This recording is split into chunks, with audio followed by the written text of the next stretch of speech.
yaitu man jahilal asla lam yusbibil far'a abada.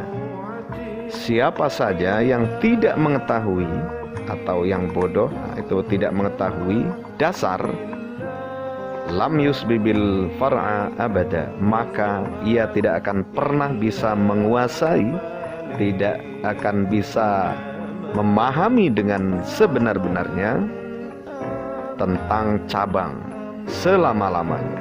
Nah, begitu pentingnya ilmu usul atau dasar-dasar. Oke. Ats-tsalitsu, yang ketiga, naskhul amrayni ma'an, menasakh kedua-duanya bersama-sama. Jadi ya rasamnya, tulisannya, ya hukumnya. Contohnya, ka haditsil muslimi an Aisyah radhiyallahu anha, kana fima unzila, sepertinya kurang tulisan nih. Ada minal Quran. An Aisyata, kana fima unzila minal Qur'ani ashru rada'atin ma'lumatin yuharrimna,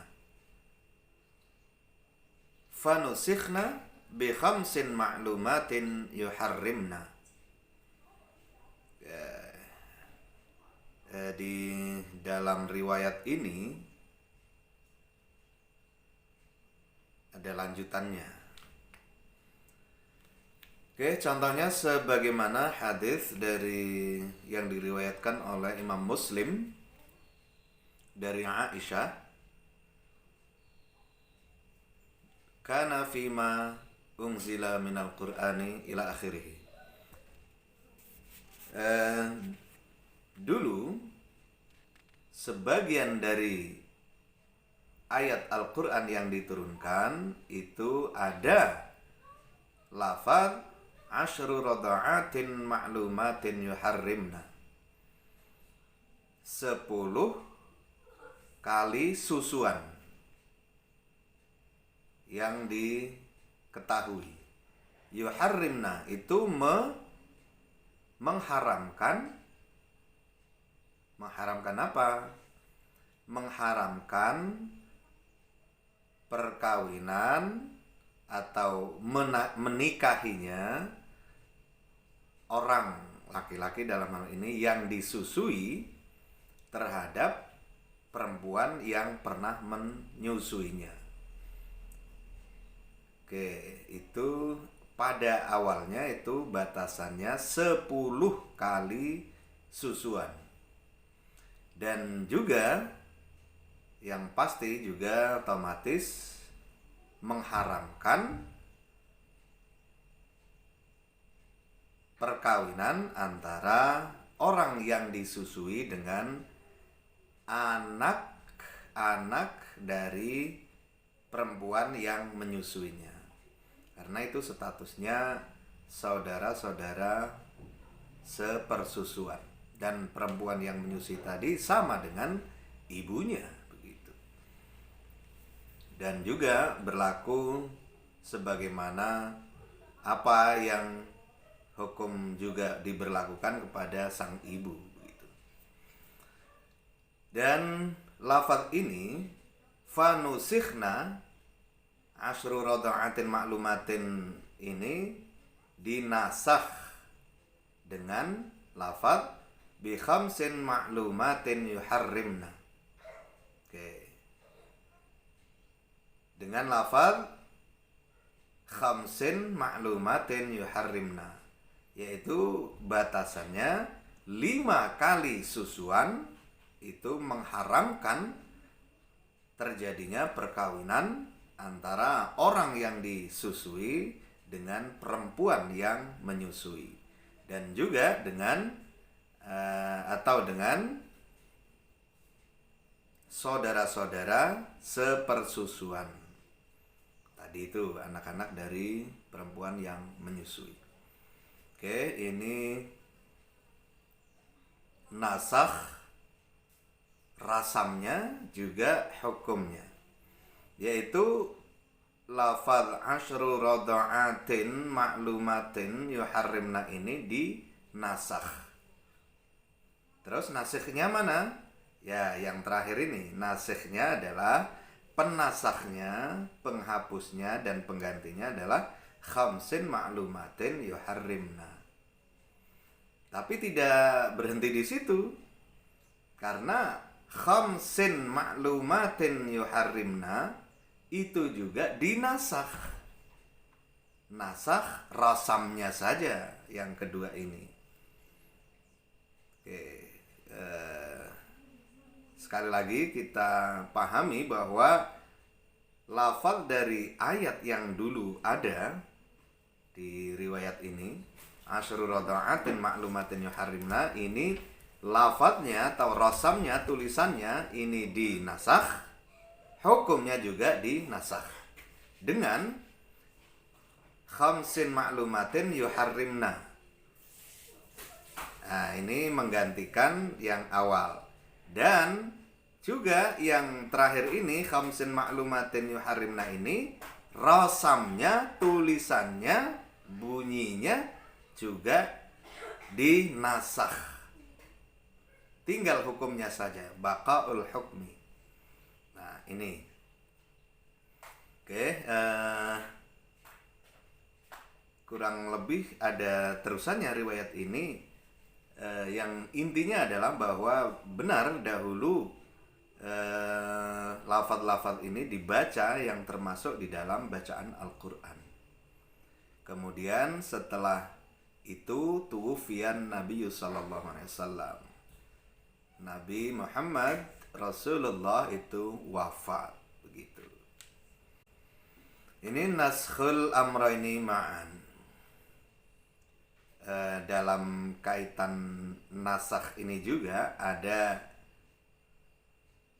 sebagian atau mungkin perorangan yang ulama yang menentang atau tidak sepakat. Alasannya memang ya terlalu rumit, misalkan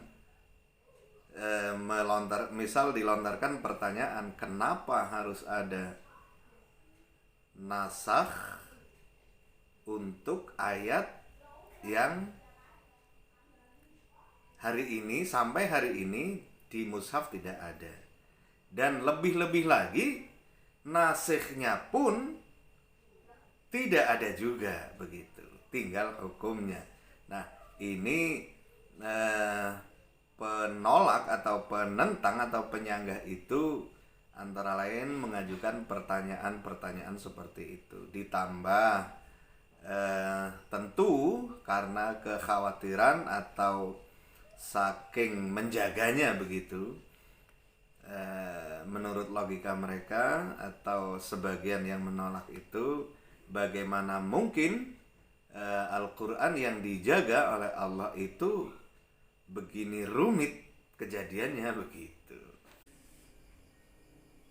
Katanya inna nahnu nazzalna dzikra wa inna lahu lahafizun, begitu, kurang lebih seperti itu. Namun demikian, dua-dua pandangan ini yang banyak sekali ulama mengakui adanya nasakh mansukh ini, tentu karena saking telitinya mengamati hal demi hal dengan detail apa yang terjadi ketika zaman Nabi. Kemudian yang menyangga tentu maksudnya itu jelas baik maksudnya, walaupun terserah perdebatannya di situ, kita tidak terlibat di dalam itu. Jelas maksudnya tadi itu, saking khawatirnya jangan sampai firman Allah yang suci ini terkesan diada-adakan, begitu. Ada keterangan semacam itu. Oke, wa yajuzu naskhul kitabi bil kitabi kama taqaddama. Boleh juga menasakh kitab atau ayat Al-Quran bil kitabi dengan ayat Al-Quran yang lain, kama taqaddama fi ayatayil iddati, sebagaimana sudah dijelaskan di depan tadi dua ayat tentang iddah, yaitu walladzina yutawaffawna. Yang pertama, ayat pertama yang lebih dulu itu 1 tahun mengarah kepada iddah. Yang ayat berikutnya yang lebih akhir itu bahwa perempuan-perempuan yang ditinggalkan yang suaminya meninggal itu menahan diri atau beriddah 4 bulan 10 hari. Demikian. Ar-rabi'u, yang keempat, naskhus sunnati bil kitabi, menasakh sunnah atau hadis Nabi dengan Al-Quran, ayat Al-Quran. Kastiqbali baitil muqaddasi ats-tsabiti bis sunnatil fi'liyati fi haditsis sahihaini fa innahu sallallahu alaihi wasallam istaqbalahu fis salati sanatan sitata, barangkali ini kurang tetek lagi, ini nun, mestinya tak, insyaallah tak. Sitata asyara syahran. Oke. Menasakh hadis dengan ayat Al-Quran. Contohnya sebagaimana Nabi sebagaimana menghadap salat menghadap Baitul Maqdis, Baitul Muqaddas, Palestina, yang ditetapkan dengan sunnah fi'liyahnya Nabi Muhammad sallallahu alaihi wasallam di dalam hadis sahihaini, sahih Bukhari wa Muslim, bahwasanya Nabi sallallahu alaihi wasallam di dalam salatnya menghadap ke Baitul Maqdis, ke Palestina. Sittata asyra syahran, selama sittata asyara 16 bulan. Nah, itu 16 bulan. Jadi dulu Nabi dan pengikutnya, para sahabat itu salatnya menghadap Baitul Maqdis di Palestina, yang sekarang adalah menjadi masjid sebagai Masjidil Aqsa di Palestina.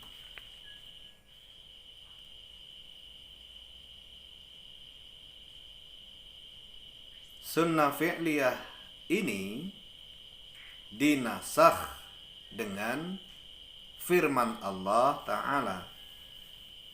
Nusikha biqaulihi ta'ala, a'udzu billahi minasyaitonir rajim, bismillahirrahmanirrahim. Fawalli wajhaka syatral masjidil haram. Al-Baqarah 144. Maka hadapkanlah wajahmu, wahai Muhammad, syatral masjidil haram, ke arah Masjidil Haram di Makkah, ai Ka'bah. Oke, ini naskhus sunnati bil kitabi. Al-khamisu, yang kelima, naskhus sunnati bis sunnati, menasakh hadis Nabi dengan hadis Nabi yang lain. Contohnya ka hadis Muslimin, sebagaimana hadis yang diriwayatkan oleh Imam Muslim, yaitu kuntu nahaitukum an ziyaratil qabri fazuruha. Di riwayat yang lain ada alanya, ala fazuruha. Kata Nabi, dulu aku pernah melarang kalian untuk berziarah kubur.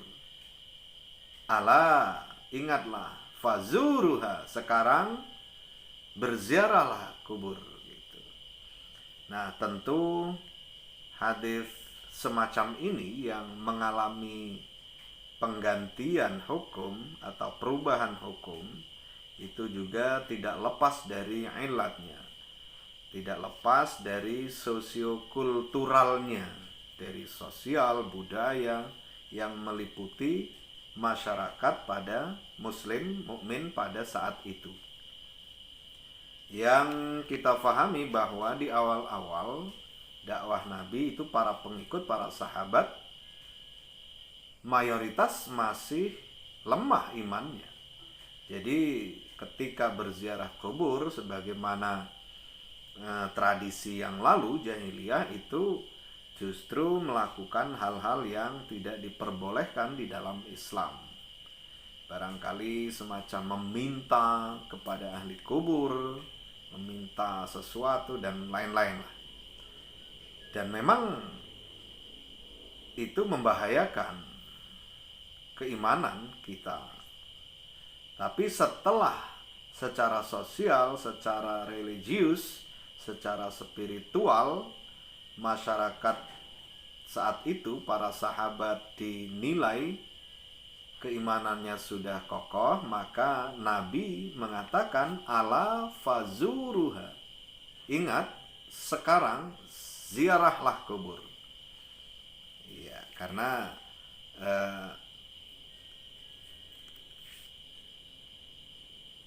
di dalam hadis yang lain juga Nabi mengingatkan bahwa dengan berziarah kubur itu mengingatkan kita akan kematian. Itu satu. Yang berikutnya adalah kenapa kita berziarah kubur itu mendoakan ahli kubur dan diringankan dari siksanya, dosa-dosanya, dan dimohonkan ampun. Ya, kita sebagai penziarah itu memohonkan ampunan kepada Allah atas ahli kubur tersebut.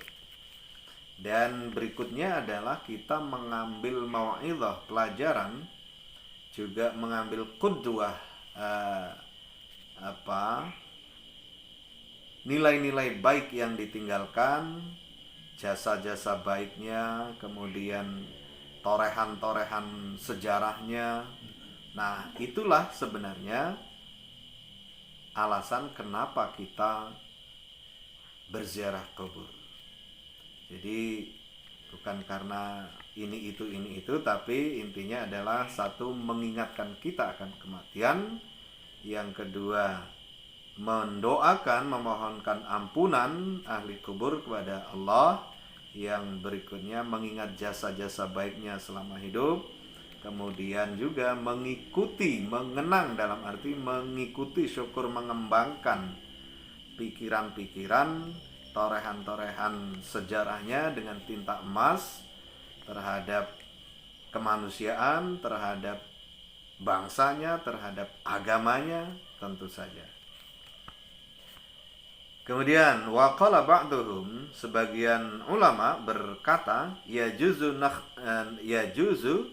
naskhul kitabi bisunnati, boleh juga menasakh kitab Al-Quran, ayat Al-Quran bisunnati, dengan hadis Nabi SAW. Ka qawlihi ta'ala, a'udzu billahi minasyaitonir rajim, bismillahirrahmanirrahim, kutiba alaikum idza hadara ahadukumul mautu in taraka khairanil wasiyatu lil walidaini wal aqrabin. Al-Baqarah ayat 18. Mudah-mudahan tidak ada salah ketiknya. Artinya kurang lebih diwajibkan kepada kalian ketika salah satu di antara kalian meninggal dunia dan meninggalkan harta yang tergolong banyak dalam hal ini, itu diwajibkan untuk berwasiat. Lil walidaini wal aqrabin, kepada kedua orang tua dan handai taulan. Al-Baqarah ayat 18. Firman Allah ini nusikha biqaulihi sallallahu alaihi wasallam, dinasakh dengan hadis Nabi sallallahu alaihi wasallam, yaitu la wasiyata liwarithin. Ya, kurang alif sepertinya ini. Liwarithin. Tidak ada wasiat bagi ahli waris. Jadi wasiat itu hanya untuk selain ahli waris. Padahal di dalam ayat Al-Quran ini sebelumnya lil walidaini wal aqrabin. Sementara walidain dan sebagian akrabin itu adalah ahli waris. Nah, jadi itu dinasakh dengan hadis Nabi la wasiyata liwarithin. Namun demikian, kita di dalam budaya kita Islam di Indonesia umumnya, atau mungkin di belahan dunia yang lain, jarang sekali yang mempergunakan hukum waris dalam arti saklek seperti di dalam fikih hukum waris. Karena umumnya kita antaradin, itu kita bukan mendelet, tapi dengan sendirinya bisa dikatakan gugur atau tidak diberlakukan, tidak masalah, karena antaradin, adanya sukarela. Jadi misalkan orang tua meninggal, lalu anak-anaknya, istri dan anak-anaknya bersepakat untuk saling merelakan bagian apa yang terbaik bagi masing-masing. Dan itulah yang disebut semacam, tanda kutip, menggugurkan hukum waris gitu. Tapi jikalau di sebuah kasus keluarga yang ditinggalkan oleh salah satu anggota keluarga lalu meninggalkan harta yang banyak dan justru menjadikan fitnah, ya jelasnya keributan ataupun rebutan begitu, maka tidak ada jalan lain kecuali menggunakan hukum waris yang seperti di dalam fikih. Dan nampaknya budaya-budaya lokal kita, misalkan di Jawa, itu sudah setara sebenarnya, sebanding dengan waris walaupun tidak plek gitu, dimana bocah lanang sak pikulan, cah wadon sak gendongan. Nah itu. Jadi kalau di dalam waris kan betul-betul setengahnya gitu, 1/2 itu persis. Oke, dan itu sekali lagi bisa bukan dibatalkan, tapi tidak dipergunakan dengan adanya antaradin. Oke, hadis ini rawahu Tirmidzi wa Ibnu Majah, diriwayatkan oleh Imam Tirmidzi dan Ibnu Majah. Demikian pembahasan kita kali ini tentang nasakh mansukh. Jadi nama peristiwanya nasakh, kemudian ayat atau hadis yang digantikan, yang di-delete, yang dihapus dan diganti itu adalah mansukh, dan penggantinya itu nasikh gitu. Maka istilahnya nasikh wal mansukh. Oke. Tentu nasikh itu yang datang terakhir, mansukh yang datang lebih dulu. Peristiwanya namanya nasakh, an-naskhu. Oke, demikian, mudah-mudahan bermanfaat bagi kita. Wa akhiran, astaghfirullahaladzim, wallahul muwafiq ila aqwamit tariq, wa huwal musta'an. Assalamualaikum warahmatullahi wabarakatuh.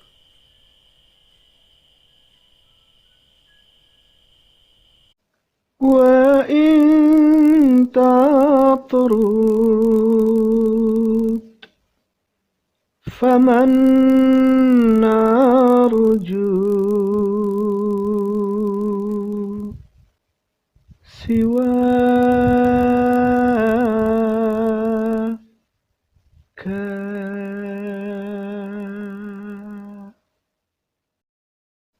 وإن تعطروا فمن نرجو